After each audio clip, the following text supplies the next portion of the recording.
А не кажется ли вам, что вот было бы лучше, если бы президент сказал, что этот вопрос уже решен?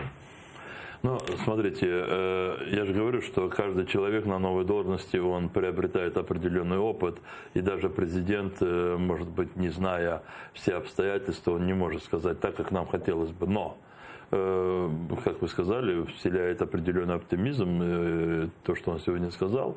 Завтра утром мы встречаемся в 8:30 уже в кабинете министров с одним из вице-премьеров и будем искать те решения, которые смогут реализовать то, что сказал президент Украины. Ваши прогнозы? Смотрите, по времени, по результатам?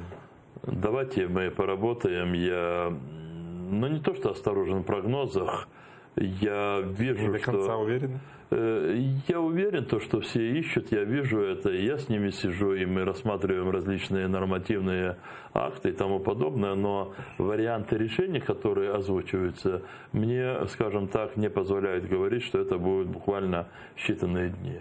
Возможно, завтра мы найдем иные какие-то. Здесь нужно не столько такое правовое решение, сколько политико-правовое решение, которое, разумеется, должно быть закреплено нормативными актами правительства. Если не дни считаны, то что, сколько? Слушайте, вы с меня выдавливаете то, что не зависит именно от меня, определение этого времени.